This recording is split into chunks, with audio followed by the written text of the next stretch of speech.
Russia have become the first side, well, almost, to qualify from their group into the knockout stages. Unless Saudi Arabia somehow beat Uruguay, they are through, which is an amazing, fantastic achievement by the Russian national team. A game in St. Petersburg was all about the second half. In the first half, it was very even and there was no goals and nothing really to write home about. Mo Salah started for the first time in this cup and did score a penalty, but didn't really make much of an impact. Maybe he was still injured and wasn't 100%, I don't know. But it was all about what happened in the second half. And a Fathy own goal in the 47th minute gave Russia the lead. Some great play from Cheryshev gave Russia a 2-0 lead in the 59th minute, and 3 minutes later a great goal from Zuba made it 3-0.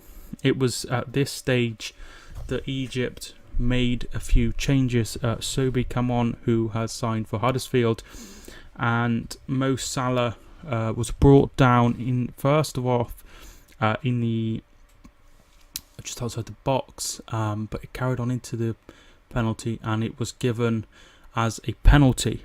Salah beautifully hammered the ball into the corner and giving the goalkeeper no chance.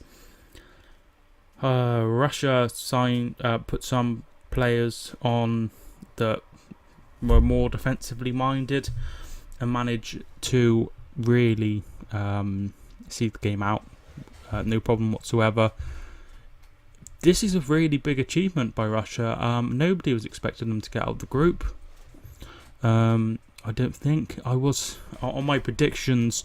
I wasn't sure if it would be them or Egypt. I went with Egypt, but they're actually the first side to be knocked out of the competition, which is very surprising. I think had Salah been involved in the first game, maybe they'd still be in with a chance. It's all hindsight, and you don't know. But they were very, very poor, I think, Egypt, and probably Russia deserved to go through. Whoever they draw, it will be tough. If they finish runners-up, they will draw whoever finishes first or runners-up in Group B. Group B is, of course, Morocco, Iran, Portugal and Spain. The government said that they'd like to get into the semi-finals, but I can't see them getting past Spain or Portugal. But having said that, after how well they've played, scoring 8 goals in 2 games, only conceding that penalty, anything could happen. I'm glad that England aren't going to play them, because you just never know with this club nation. You never know. They have some very good players, and you just don't know how these things will go. I still expect Uruguay to top the group. They play Saudi Arabia tomorrow, and then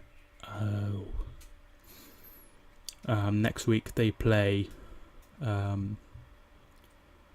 against Russia. So I'd expect them to top the group, but you never know. Russia may well top the group, but it's a phenomenal achievement by Russia to qualify. They could have struggled, but they've really shown great dominance, which is really, really good. It's rare that a side just doesn't, have any nerves from their home crowd, if you know what I mean. They're obviously hosting it, and that doesn't seem to be affecting them whatsoever. It seems to be spurring them on. They have several very good players. They have the likes of Cheryshev, Zuba, they have Golovin, and they've played really well, and they deserve to be in this conversation. Who they play isn't going to be decided yet, but it's going to be tough whoever. Both sides are quality in Group B. I don't think Iran will be able to get into second place. I really don't. But yeah, it's good for Russia. It's good for the tournament to have the hosts go in further than the group stage. The only side not to qualify out the group stage was South Africa in 2010.